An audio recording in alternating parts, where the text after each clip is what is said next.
el periodismo. Desde antes de iniciar las grabaciones en este canal, y desde mucho antes en mi vida, he pensado mucho en el periodismo. De hecho, yo estuve colaborando en el Ovaciones. Me asignaron dos columnas. Cada una de ellas aparecía 2 veces a la semana. Mentira, una vez a la semana.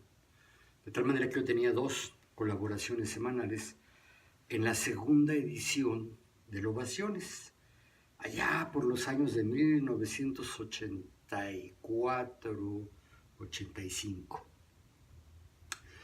Los que son lo suficientemente viejos recordarán que esa segunda edición de Ovaciones, es decir, la edición vespertina del periódico, tenía una página 3 donde aparecían en fotos grandes. A veces nada más alcanzaban a llenar con 3, 4 fotos un periódico de formato normal, es decir, periódico grande, más grande de lo que hoy estamos acostumbrados a ver, por ejemplo, en La Jornada, en el 1+1. Era un periódico del tamaño, digamos, del Reforma, del Universal. Es decir, eran hojas muy grandes. Y la página 3 tenía sobre todo muchachas en paños menores, ¿no? Y en aquellos años pues no era común ver muchachas en bikini, con los pechos, los senos al aire, tapándose con sus manitas, nada más. Muchachas guapas. Y en la página posterior, estaba la hoja llamada editorial, que era donde estaban los artículos de opinión, y una editorial, que es estrictamente la editorial, es decir, la postura del periódico frente a algunos fenómenos noticiosos de la época. Ahí me encargaron hacer una de mis columnas que fuera histórica. Me pidieron que buscara yo cosas poco conocidas de la historia, y otra que fuera una columna de opinión, que yo opinara libremente.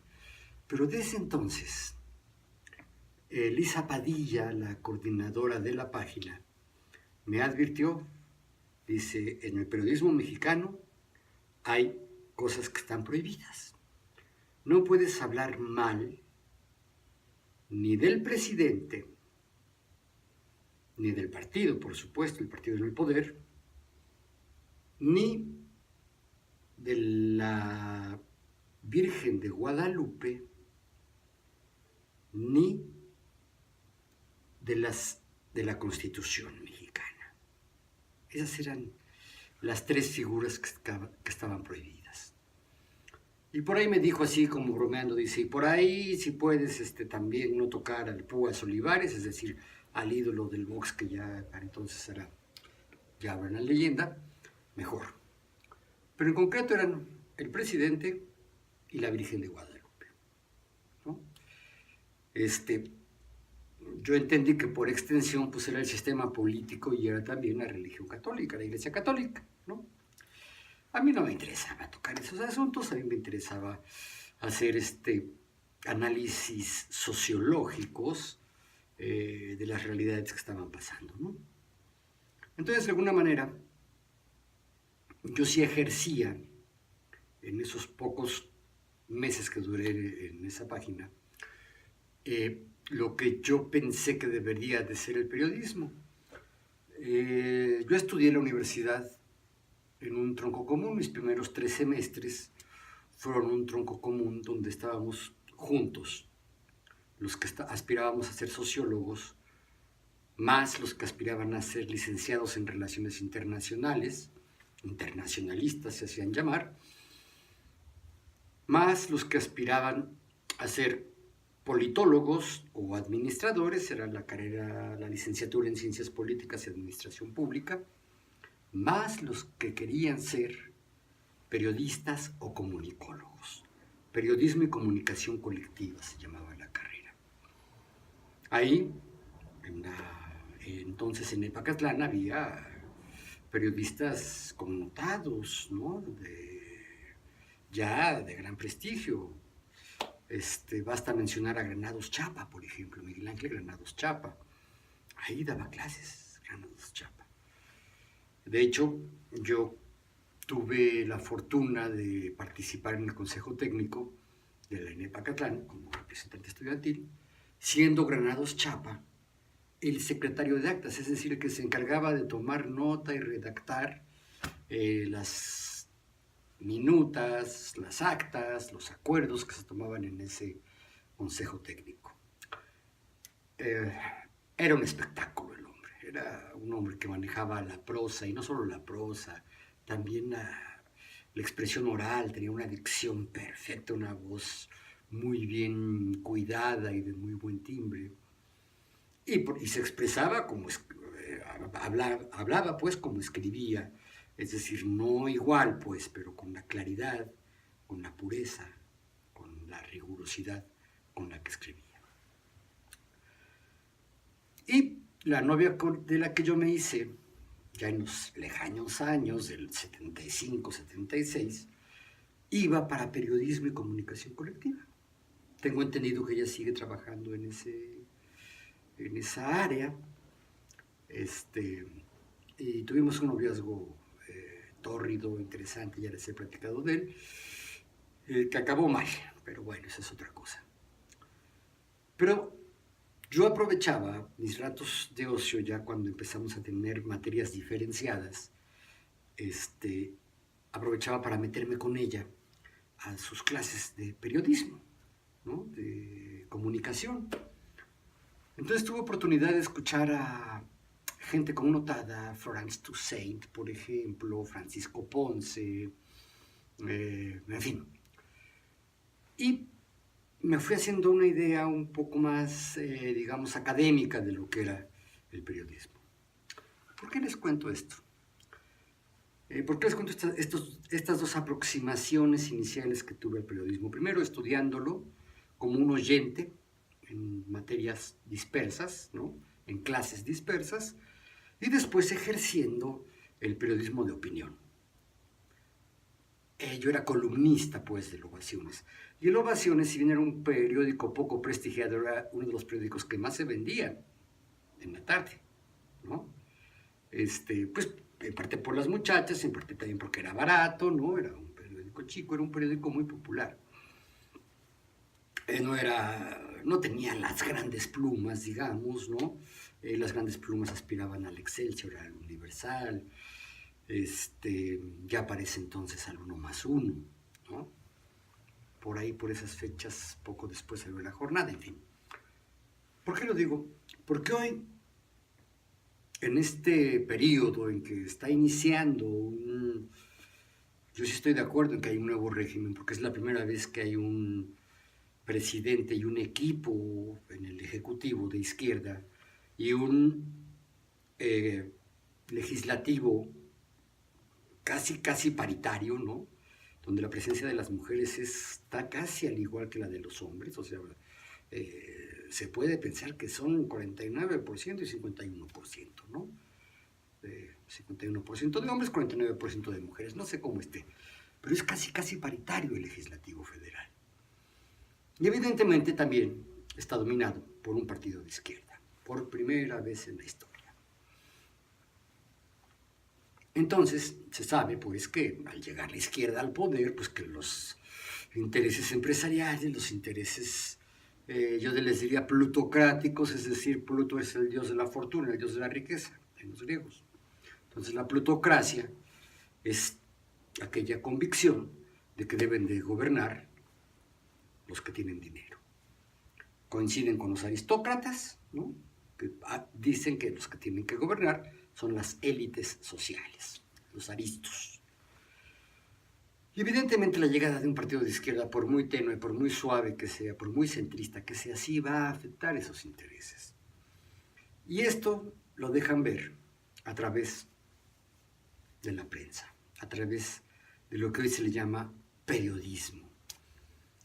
¿Por qué digo se le llama? Porque ya no es la prensa se le llamó porque antes se prensaban esos papeles, se imprimían los periódicos en las máquinas cuando no había radio, cuando no había ni telégrafo siquiera, cuando menos había televisión, y mucho menos estas cosas como la internet, ¿no? Las famosas redes sociales.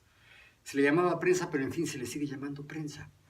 Después se le empezó a llamar periódico porque las publicaciones de la prensa salían periódicamente. Una vez al mes, una vez a la quincena, una vez a la semana, o bien diario, o bien 2 veces al día. Pero por eso se les llamó periódicos, porque aparecían cada cierto periodo muy determinado y eran puntuales. Y de ahí viene la palabra periodismo. Y de ahí se hace toda una profesión del periodismo, especializado en la escritura para que el público interesado, la opinión pública, es decir, la gente, la ciudadanía, el pueblo, llámenle como quieran, la sociedad, la masa, la plebe, llámenle como quieran, la perrada, diría Broso, ¿no? Leyera, ¿no? Porque era el único medio, era el mejor medio, no el mejor, el único. Pero después llegaron los medios masivos de comunicación, los medios electrónicos, vaya, ya la prensa ya era un medio masivo, pero después llegan los medios electrónicos, la radio, la televisión, y entonces ya no es nada más el escribir, también se trata de hablar, de opinar por la vía oral, ¿no?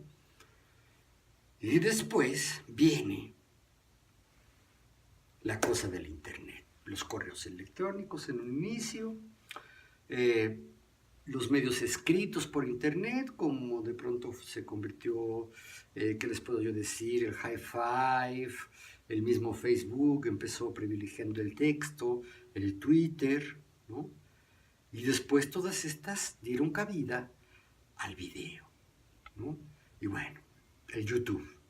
Hasta la fecha creo que YouTube sigue siendo el medio internetico que privilegia el video, es decir, la conjunción de imagen en movimiento y sonido para comunicarse, ¿no?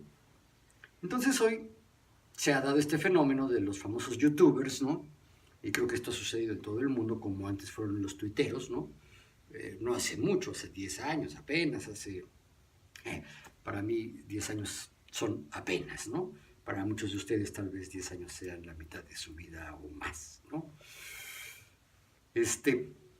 Pero es poco tiempo, ¿no? Que, digamos, el YouTube se ha convertido en el medio más privilegiado y otras plataformas de video, ¿no? Es decir, la conjunción, insisto, de figura en movimiento, ¿no? De visión en movimiento, video, y sonido. Entonces hay una, digamos, una explosión así de gente que se ocupa de informar, de opinar, ¿no? De evaluar, de denostar, de ofender, de divertir, de aterrorizar a través de estos medios. Y de pronto por ahí, hasta los mismos periodistas de vieja cepa les ha dado por identificar o por privilegiar en sus opiniones a todos los periodistas, ¿no? Es decir, le llaman periodista a todo. Y si no, el punto de referencia es el periodismo. Y yo digo que ya no hay que tener en cuenta que el punto de referencia, que el marco de referencia es el periodismo. En todo caso, el periodismo ha cambiado. He visto a muchos tipos que sí participan en los periódicos, pero no dando noticias, no informando, sino opinando, que no es lo mismo, ¿no? La esencia del periodismo, esto me quedó claro desde que yo estudié, vaya, me metí de oyente a algunas clases, la esencia del periodismo es la del reportero, ¿no? Por eso yo hoy que voy a hablar de periodismo me puse mi peluca, ¿no? No por eso, sino por otras cosas. Pero es que era claro, si el reportero iba al lugar de los hechos y hacía un reporte, reportaba los hechos. Ya vendrían otros, más expertos, más viejos, con otras formaciones, a opinar sobre los hechos.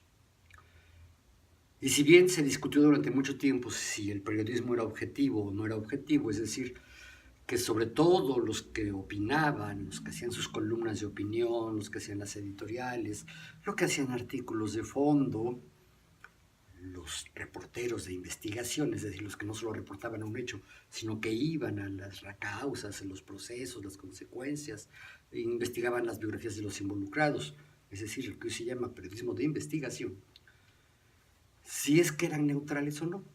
Cuando yo estudié se discutía mucho eso. Dicen, si bien el periodismo no es una ciencia, si es un oficio en el que también está en predicamento la neutralidad, la objetividad, la imparcialidad, se puede dar. Yo soy de los que de entrada dije, no es posible. ¿Por qué no es posible? Pues porque es muy difícil que incluso en la selección, en el énfasis que yo le pongo a ciertas cosas, estoy expresando mi subjetividad. Es decir, mis preferencias y mis fobias, mis filias y mis fobias, ¿no? Es más fácil, por ejemplo, en la rama deportiva, ¿no?, que un fanático de algún equipo de fútbol, por ejemplo, un Chiva, ¿no?, un Chiva de corazón, vaya a un Chivas América y haga el reporte y que sea imparcial, incluso en la información, ¿no? Y esto lo podemos constatar todos los días, en todo. Si es cosa de política, peor. Porque en la política, como sabemos, está involucrada la vida pública, está involucrado el futuro de la sociedad, el futuro nuestro, el futuro de nuestros hijos, de nuestros nietos. Y no es lo mismo valorar un mundo de riquezas, el mundo de la riqueza, el mundo de las posesiones materiales, ¿no?, que valorar el mundo de la expresividad, de la sensibilidad, de la convivencia. Creo que todos conocemos personas y a lo mejor en nosotros mismos se contraponen los valores urbanos, ¿no? No sé, qué cómodo caminar sobre banquetas más o menos planas, ¿no? Ay, qué bonitos los grandes edificios, ¿no? Que haya cientos de opciones para ver cine, para ver teatro, para ir a un parque, ¿no? Que puedas transitar con tu coche, o bien transportarte en el metro o en un tranvía, ¿no? Pero por otro lado hay quien dice qué bonito caminar en la montaña, qué bonito oler un amanecer en el campo, incluyendo el olor a establo, incluyendo los cacareos de las gallinas, el canto de los gallos, despertarse con pajaritos, ¿no? Donde el riesgo sea que te ataque un depredador, un coyote, un lobo, un oso, que te pique una araña, una serpiente, a diferencia de los riesgos que pueda haber en la ciudad, de que te asalten, de que te atropellen, de que te electrocutes, ¿no? Por ejemplo, son ejemplos muy extremos, muy burdos, de cómo tenemos intereses diversos y todos estos intereses están vivos porque hay gente que prefiere una, u otra cosa, y hay matices mucho más tenues, ¿no?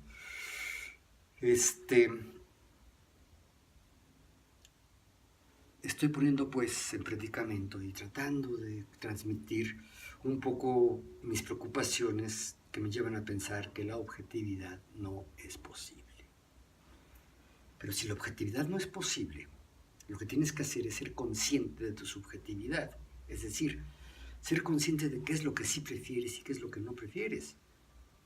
No te vaya a pasar como le pasa a un tal Emilio Lezama, que yo lo oí en anteriores participaciones. Es un hombre muy joven, inteligente, sí, informado, sí, pero que de pronto en periodos anteriores le oí decir que la misión del periodista es informar, es utilizar el medio en el que esté, sea prensa escrita, es decir, periódicos o revistas, sea el radio, la televisión, o sea el internet, el YouTube o el Twitter o el que sea, el Periscope, qué sé yo, que primera misión del periodista es informar, ¿no? Y recientemente en este conflicto que tuvo Broso, porque ofendió a medio mundo, ofendió al presidente, ofendió a la población, ofendió a los seguidores del presidente, a los que sí creemos en la Cuarta Transformación, fue más allá de la libertad de expresión y ofendió. Y dijo allí, este joven Lezama, que la primera misión del periodista era criticar al poder.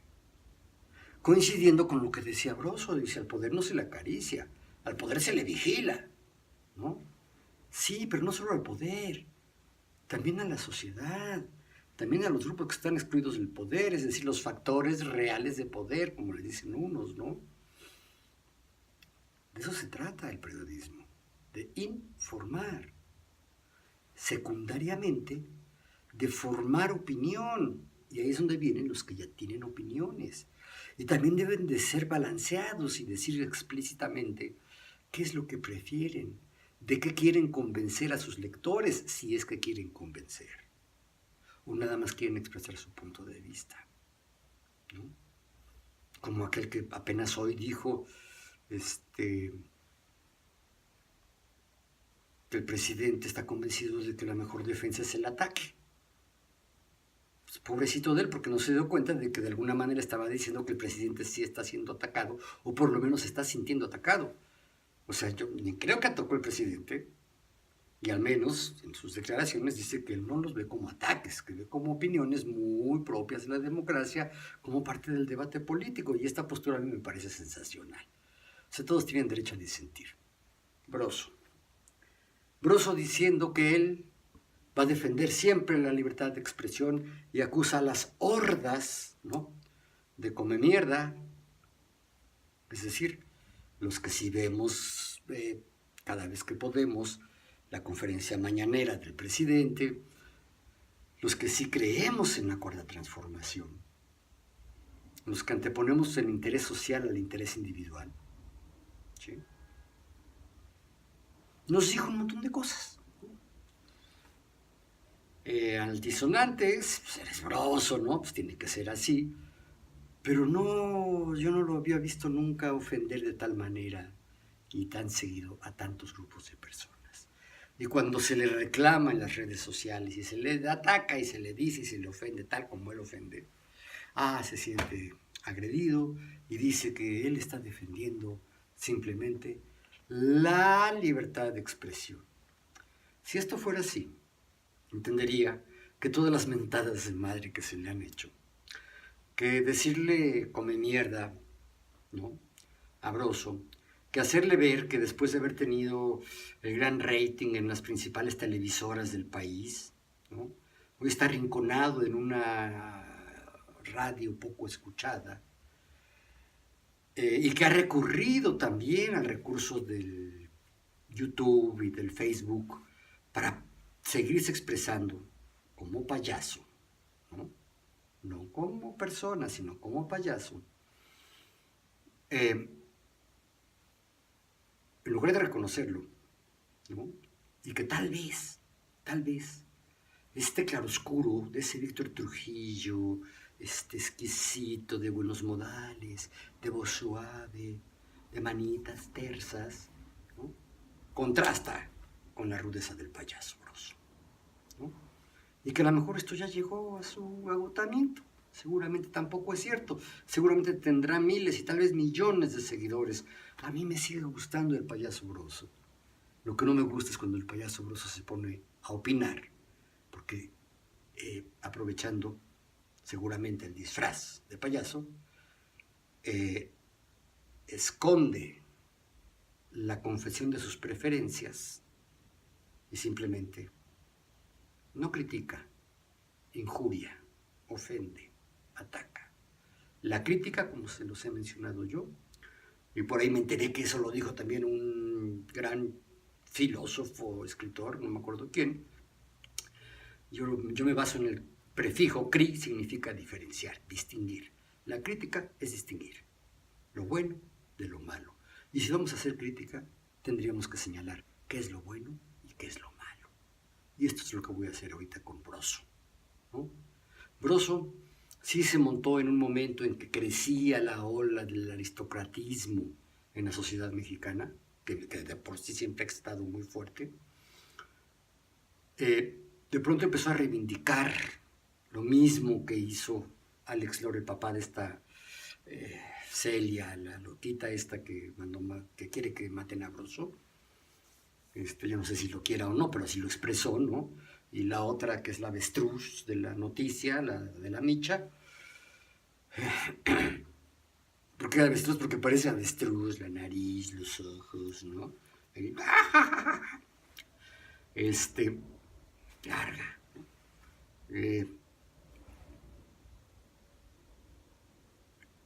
Ellos simplemente atacan, censuran, no hacen este balance. Creo que Broso fue un personaje muy importante en la reivindicación de la cultura urbana, ¿no? En hacernos reír y en rescatar algo que se había perdido ya en las muy corrientes, muy chafas, formas humorísticas que se transmitían por Televisa y por TV Azteca. Broso le puso finura. Lo mismo que el Wiri Wiri, aunque el Wiri Wiri, Andrés Bustamante, no se ha metido tanto en la política. No es necesario. ¿Quieres entretener? ¿Quieres hacer reír? ¿Quieres hacer crítica social? No necesitas meterte con los políticos. Y no digo que sea malo. Sí, métete con ellos. Pero si de verdad vas a hacer crítica, tienes que hacer algo balanceado, ¿no? Bueno, no balanceado, sino también decir lo que te parece bien, porque no puede decir que todo te parezca mal, ¿no? Eso es lo que yo rescataría del Broso, sobre todo del Broso anterior. Que desde que pasó de Imevisión a TV Azteca y a Televisa, a mí me olió mal, sí. Porque sabemos que estas televisoras privadas responden a intereses privados. Y un tipo como Broso, un payaso tenebroso, no creo que sea auténtico si su medio de transmisión son los intereses privados tipo TV Azteca, tipo Televisa. Tal vez con otros personajes hubiera sido más chistoso, pero ahora no lo es. En fin, lo que yo quería decir en síntesis es que no se trata de atacar, se trata de criticar, sí, pero criticar quiere decir qué cosas hay de bueno y qué cosas hay de malo. Si todo está mal, híjole, algo está mal.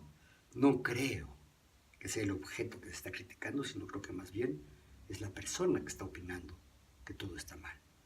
Sobre todo si no informa, si no da las pruebas, si no hace ni siquiera argumentos convincentes. En fin, de esto quería hablar hoy. Y luego voy a mandar un videito que me pidieron sobre la sociología del arte, o la sociología en el arte. En fin, yo soy sociólogo, no es cierto, soy ociólogo, me defino como ociólogo, y mis intentos artísticos pues se han quedado en unas cuantas poesías, en un poquito de relato, ¿no? Y hasta allí. Pero en fin, eso será después. Nos vemos pronto.